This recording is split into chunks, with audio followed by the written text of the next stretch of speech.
আমার আব্বাজান ভাইরা, আমরা সবাই জানি এশিয়া মহাদেশের বিখ্যাত আলেম আল্লামা রুহুল আমিন হুজুর রহমাতুল্লাহ আলাইহি আগেকার দিনে বাংলাদেশ, পাকিস্তান, ভারত কিন্তু এক ছিল।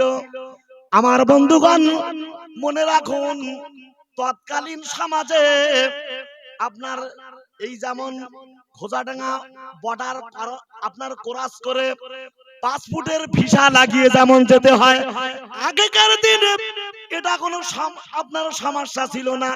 যেহেতু ভারত বিশাল ভারত, আজকে তো ভাগ হয়েছে, যেমন সিকিম, ভুটান, যেমন পাকিস্তান, আপনার মায়ানমার ইত্যাদি বিশাল ভারত আজকে একটু ভাঙচুর হয়েছে। ভবিষ্যৎ যে ভেঙে টুকরো টুকরো হবে না এটা বলা যাবে না। আমার বন্ধুগণ একটু মনে রাখুন, আল্লামা হুজুর পীর কেবলা তিনি আমন্ত্রণ পেয়েছেন, তিনি যে সুমধুর কণ্ঠস্বরে ওয়াজ নসিহত করে। আগেকার দিনে এখন যেমন আপনার মুজাফফর সাহেব এসেছেন, তিনি এমনি করে 4 চাকা, এমনি করে সুন্দর একটা বিশাল স্পিড গাড়ি নিয়ে তিনি এসেছেন। এ প্রান্ত থেকে আপনার বহু দূর দূরান্তে যেতে কোনো সমস্যা হয় না।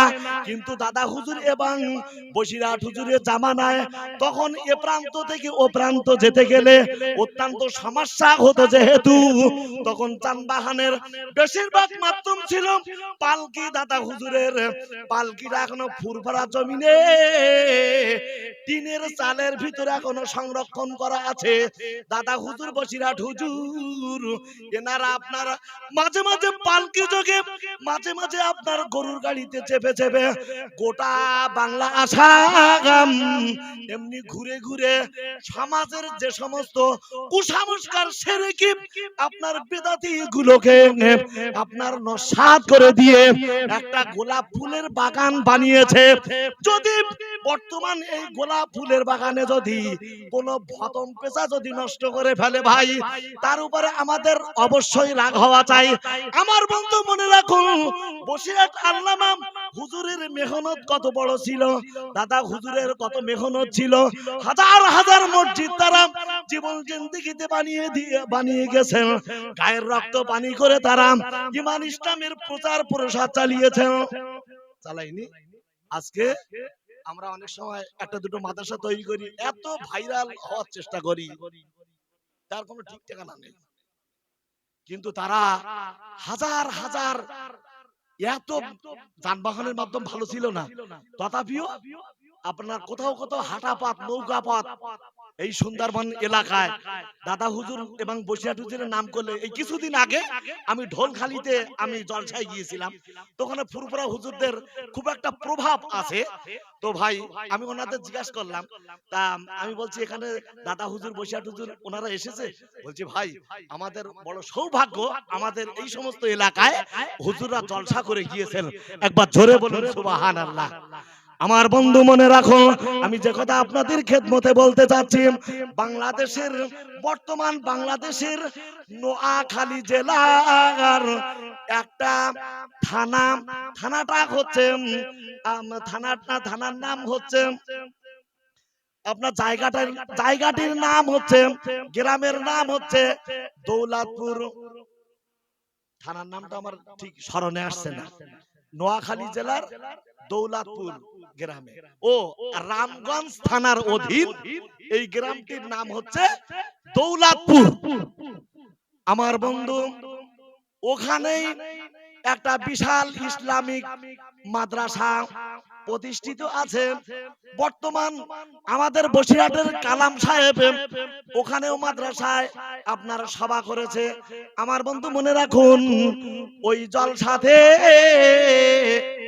বসিরহাট আল্লামা হুজুর কেবলা উনি হচ্ছেন প্রধানতম বক্তা। হুজুর পীর কেবলা দৌলতপুরের জমিনে বিশাল মাহফিলে গিয়ে যোগদান করেছেন। কোথায়? দৌলতপুরে। বিশাল স্টেজ, বিশাল জনসমুদ্র। হুজুর আসবেন কোথা থেকে? বসিরহাট থেকে। এত দূর দূরান্ত থেকে আসছেন লক্ষ লক্ষ মানুষের ভিড় জমে গেছে। আমার বন্ধুগণ, আল্লামা হুজুর পীর কেবলাকে ওনারা তুলবেন কখন? একেবারে লাস্টে, যেহেতু দূরদূরান্ত থেকে হুজুর এসেছেন আর হুজুরের দ্বারা ওনারা শেষ মোনাজাতের কাজ করবেন, দোয়া নেবেন, আমার বন্ধু বায়াত হবেন ইত্যাদি। বসিরহাট আল্লামা হুজুর পীর কেবলা এমনি করে তানাকে যখন অবশেষে যখন ডাকছেন, হুজুর পীর কেবলা ওই মজলিসের ধারে গিয়ে বলছে, আমি আজকে মঞ্চে উঠবো না, আমি আজকে স্টেজে উঠে আমি বক্তব্য দেব না। কেন? সবাই বললাম, হুজুর সবাই তো স্টেজে বসে বক্তব্য রেখেছেন, স্টেজে বসে বসে বক্তব্য রেখেছেন, দাঁড়িয়ে বক্তব্য রেখেছেন, আপনি কেন স্টেজে উঠে কেন বক্তব্য দেবেন না? হুজুর কেবলা বললেন, বাবা শুনতে চেও না, আমি আজকে এই মজলিসে স্টেজের নিচে দাঁড়িয়ে দাঁড়িয়ে বক্তব্য রাখবো। ভাই, আল্লামা হুজুরের জামানায় এখন তো মাইকের আওয়াজ তো যাচ্ছে না, আর তখনকার দিনে আল্লামা হুজুর যদি এইখানে ওয়াজ করতেন, শ্রোতারা বলতেন আমরা দূরের মানুষ যেমন শুনেছি, সামনের মানুষ ততটা বেশি শুনেছি। বলুন সুবহানাল্লাহ। ঠিক এইরকম পজিশন, মাইক না হলে চলতো না। আর তখনকার জামানায় ভাই এত লাইট কায়দা এটা তো ছিল না। আরে ভাই, হেসান লাইটের ওয়াজ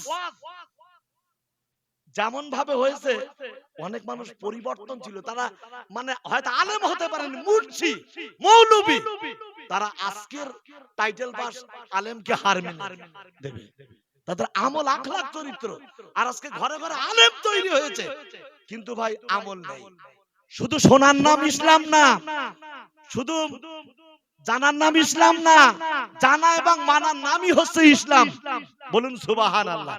যে কথা আমি আপনাদের খেদমতে বলতে শুরু করেছি, আমার বন্ধুগণ, আল্লামা হুজুর পীর কেবলা বললেন যে আমি আজকে স্টেজের নিচে আমি দাঁড়িয়ে দাঁড়িয়ে ওয়াজ নসিহত করব। সবাই বলল, হুজুর আপনি স্টেজে উঠুন। সবাই স্টেজে বক্তব্য রেখেছেন, আপনার কিসে আপত্তি? আপনি আমাদের একটু অনুগ্রহ করে বলবেন। আল্লামা হুজুর পীর কেবলা বলেছিলেন, বাবা তোমরা যখন শুনছো না, আমি বারবার বলছি তোমাদের শোনার প্রয়োজন নেই, কিন্তু তোমরা যখন শুনছো না, তখন আমি কথাটা বলি। এই মজলিসে স্টেজের আপনার নিম্নে এমনি করে আপনার স্টেজের নিচে একজন ব্যক্তি বসা, উনি হচ্ছেন আমার ছোটবেলার ওস্তাদ হুজুর কেবলা। আমি যার সোহবাতে পড়ে আমি আলিফ বাতা পড়েছি। এমনি করে হুজুর পীর কেবলা বললেন যে বাবা এই যে স্টেজের নিচে বসা আছে আমার শিক্ষা গুরু, আমার দীক্ষা গুরু, এমনি করে আমার যিনি সনদ দিয়েছেন, আমাকে যে আলিফ বাতা পড়িয়েছেন, আমার ছোট্টকালের ওস্তাদ, আমি আমার ওস্তাদকে নিচে রেখে আমি উপরে স্টেজে উঠে আমি বক্তব্য দান করব, এটা আমার আল্লামা রুহুল আমিনের অন্ততপক্ষে স্বভাব হয় না। আমার স্বভাব আছে না। সবাই তন্ময় হয়ে যাচ্ছে, হুজুর এখানে আবার আপনার ওস্তাদ কোথা থেকে আসে? সবাই বলছে, হুজুর আপনি একটু দেখান। আসলে কি জানেন ভাই, ওই ওস্তাদের যে নাম যশ এলাকায় তেমন কিচ্ছু নেই। ও যে প্রচার প্রসার, উনি যে একজন আলেমে দিন, হাফেজে কোরআন, ওনার প্রচার প্রসার একদম মোটে নেই, লোক এমনি চেনেই না, জানেই না। আল্লামা হুজুর পীর কেবলা বলেন, বাবা আমার ওস্তাদ হুজুর কেবলা ওই যে বসা আছে, উনি হচ্ছেন কারি মোহাম্মদ বশিরুল্লাহ সাহেব। আমি যখন ছোটবেলায় আলিফ বাতা বইটা নিয়ে আমি যেতাম, হুজুর আমার অতি যত্নের সঙ্গী হুজুর কেবলা আমাকে এমনি করে আলিফ বাতা থেকে শুরু করে আমাকে আরবি অক্ষরের জ্ঞান গরিমা যিনি শিখিয়েছেন, আজকে আমার ওস্তাদ হুজুর পীর এমনি ওস্তাদ হুজুর কেবলা যে এমনি করে আমার সম্মানের বড় পাত্র, তিনি আপনার নিচে থাকবে, আমি স্টেজে উপরে আমি দাঁড়িয়ে দাঁড়িয়ে বক্তব্য রাখবো, এটা আমার শোভা পায় না। যেই না মাত্র হুজুর কেবলা, যেই না মাত্র মানুষটাকে দেখিয়ে দিয়েছে, সবাই তাকে শ্রদ্ধা করলো, সবাই তাকে আপনারা এত সম্মান প্রদর্শন করলো, সঙ্গে সঙ্গে লোকটিরে তুলে স্টেজে একটা চেয়ারে জায়গা করে দিলেন। আল্লামা হুজুর কেবলা বললেন, বাবা আমি এবার স্টেজে উঠে বক্তব্য রাখবো, তবে বসে নাই, আমার ওস্তাদ হুজুর কেবলা চেয়ারে বসান, আমি আল্লামা রুহুল আমিন আমি দাঁড়িয়ে দাঁড়িয়ে আপনাদের সম্মুখে বক্তব্য রাখবো, আপনারা কি শুনতে রাজি? আল্লামা হুজুর কেবলা এবার দাউদে ইলহামে বক্তব্য দিতে শুরু করে।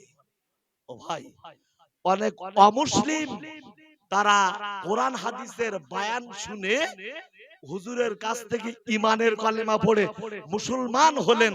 একবার জোরে বলুন সুবহানাল্লাহ। মরিস বোকাইল একজন খুব নামি দামি ব্যক্তিত্ব সম্পন্ন বিচক্ষণ ছিল তা মানুষ। তিনি কেন ইমানের কালেমা পড়েছিলেন অনেক তথ্য। তিনি যখন দেখলেন যে আমি তো অনেক গ্রন্থ সব পট্টি সব মানে ভুল ধরে দিয়েছি, আর কোরআন মুসলমানদের কোরআন এটা তো আমি ভুল ধরবই।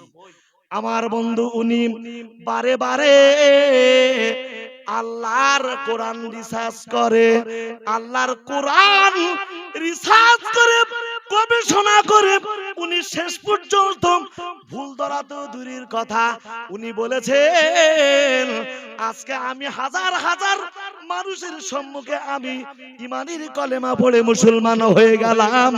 একবার জোরে বলুন সুবহানাল্লাহ। নারে তাকবীর। জনাব আলহাজ হাফেজ মাওলানা মুজাফফর সাহেব, নারে তাকবীর। ভাই আমার আশা ছিল মানে আজকে যে মাদ্রাসা সে সম্পর্কে কিছু বক্তব্য রাখার, কিন্তু আমার সে সময় সংক্ষিপ্ত আগেই মানে বলেই দিয়েছে যে সময় খুব বেশি না, 10-15 মিনিট, তথাপিও আর অনেকটা মানে সময় পেলাম বলে একটু সামান্যতম কিছু বললাম। এতক্ষণের বক্তব্যে আমি ছাত্রদেরকে আমি জানাতে চেয়েছি আল্লামা হুজুর কেবলা যদি তার শিক্ষককে, যে ওস্তাদের নাম যশ খ্যাতি বেশি না, লোক ভালো চেনে না, অথচ আল্লামা হুজুরের ওস্তাদ বলে আল্লামা হুজুর যেদিন সম্মান প্রদর্শন করলেন, অটোমেটিক্যাল তারও সম্মান আল্লাহ বহুত গুণে বাড়িয়ে দিলেন। একবার জোরে বলুন সুবহানাল্লাহ। তাই আদব আমরা অনেক সময় শেখাই, আমি বড় আলেম, হ্যাঁ আমি সবকিছু, তোমরা বোকা, তোমরা কিছু বোঝো না। ভাই বর্তমান সব ঠেলা দেওয়া ওয়াজ চলছে, সাবধান থাকবেন। আল্লাহ আমাদের বোঝার তৌফিক দান করুন। ফিতনা ফাসাদ থেকে যে ব্যক্তি ফ্রেশ থাকবে শেষ জামানাতে, ঈমান রাখা আগুন রাখা সমপরিমাণ কষ্ট। যদি ঈমানটা যদি রাখা যায় তাহলে তার মর্যাদা বাড়বে, কথায় ঈমান, ঈমানি জজবা পাওয়ার বাড়বে।